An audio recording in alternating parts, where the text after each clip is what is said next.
In 2017, 75-year-old Charlene Murphy entered Vanderbilt University Hospital for an operation for a subdural hematoma.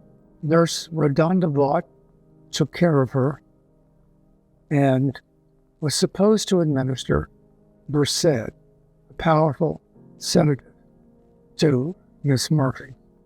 Instead, Vaught made a terrible, tragic mistake. She administered ivermectin, a powerful paralytic, which stopped Murphy's breathing. After administration of the drug, Murphy was unmonitored and died. Nearly 5 years later, Vaught was brought to trial and charged with criminally negligent homicide. She was found guilty by a jury. Was this a just verdict? Is this the best way to handle medical errors, prosecuting nurses and doctors, not for malpractice, but for homicide? This is the story today in Great Stories in Bioethics, my personal YouTube channel.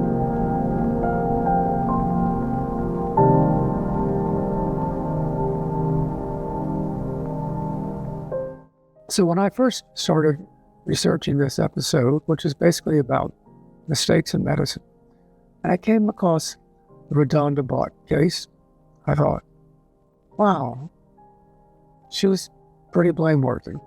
And I was surprised to see that if you Google her, she's actually represented by a speakers bureau and goes around the country giving talks. She's lost her license. She's a convicted felon. I thought, wow, that's kind of sketchy. However, as I researched this case, I got deeper into it. I realized that maybe this is not so sketchy. I have Redonda Vaught speak, and that the case has many different layers that were not easily revealed. We live in a time of political polarization where it seems like everybody is angry, especially when they hit in some kind of bureaucratic system. And I think this affects a willingness to sue for malpractice. We can't have it where every death in America is allegedly the result of some mistake. There must be a better way to handle things. So the typical way that people think about mistakes has to do with errors and misses. There's a famous statement to teach medical students: if you hear hoofbeats and horses, not zebras, but once in 1,000, it is a zebra. Once in 1,000,000, it's a complete unknown, but no one ever knew about. The public often thinks about errors in terms of gross negligence, sawing off the wrong leg, operating on the wrong patella. But in fact, most errors in medicine, especially errors that result in death, are what's called system errors, which are very different. If we focus on systems errors, we have a very different philosophical orientation than if we focus on bad, incompetent doctors and blaming them. This is a really important philosophical distinction, as we'll see, and it comes to bear on the Redonda Vaught case. What are the common system errors? Well, failure to make a correct diagnosis, failure to catch an infection too soon. There's a failure of a handoff between different specialties, different shifts. One of the most dangerous things is monitoring patients after an operation. In the famous case of Jahi McMath, a young teenager who bled to death after a tonsillectomy, or the case of Elliot Gilbert, an English professor at UC Davis, they weren't monitored after routine operations, bled out and died, and it was a big malpractice case.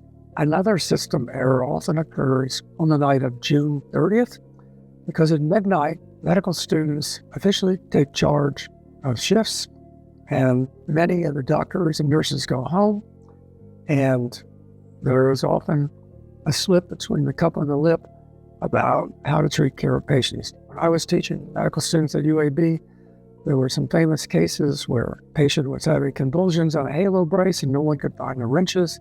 No one would take the new doctor's calls.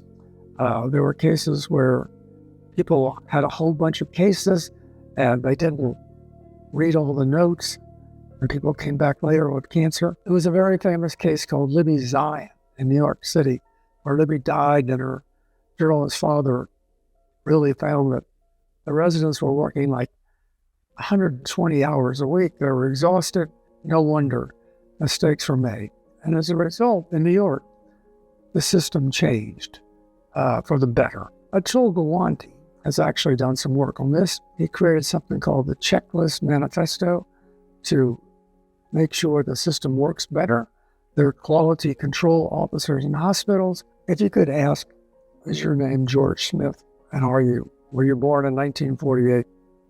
Don't get mad that you were asked this 5 times, because there may be a lot of George Smiths in the hospital and you don't want to get the wrong blood or have the wrong operation. Let's go back to the Vaught case. Initially, Vaught admitted her error, and what happened? The hospital fired her. They settled with the family, and they listed the cause as a natural death. So they lied. They also essentially made Vaught the scapegoat. Was that a just response? Initially, a nursing board took the case no further, but years later, supposedly an anonymous tip to the DA, Glenn Vaught, the DA of Davidson County, Tennessee, and nationalist, brought the case to his attention. It just so happens that he was running for re-election, which kind of reminds me of the case of Anna Powell, where the DA in New Orleans was also running for re-election. Nearly 5 years later, in 2022, during COVID, he took the case to a grand jury. Now, a grand jury only hears evidence from the DA, and if the majority vote to indict, then it goes to a criminal jury where a judge presides and the plaintiff can have a defense attorney. The jury did indict Redonda Vaught for criminally reckless homicide, which is defined as ignoring a substantial risk that leads to death of a person. No malice is implied, but there was definitely reckless negligence. Glenn Vaught, the DA, argued that this was a case about accountability, that according to the Institute of Medicine, decades ago, 100,000 Americans died of errors every year. That's a squishy number because medical mistakes are not listed as a cause of death, and exactly what is a mistake versus a miss or a complete unknown is the medical epistemology. But anyway, is this kind of case the best way to handle it? Now, there are 2 kinds of law. There's civil law and there's criminal law. Malpractice cases are basically in civil law where there's damages. There are no doctor or nurse have been prosecuted for a mistake in criminal law in decades. And so Glenn Vaught was really upping the ante, proving he was tough on crime. That's where it went to the jury. Now, you may remember that in the case of Anna Powell, the jury saw through this grandstanding and didn't even indict Anna Powell. In Michigan, they didn't not only indict but convict Dr. Kevorkian, but he basically admitted what he did. Redonda Vaught was defended by a very able attorney, Pierre Sriassi, who argued that Vanderbilt University had major fault in this case and bore some responsibility for the death. So an alarm had gone off when she was administering or taking the wrong drug from the cabinet. But this happened all the time.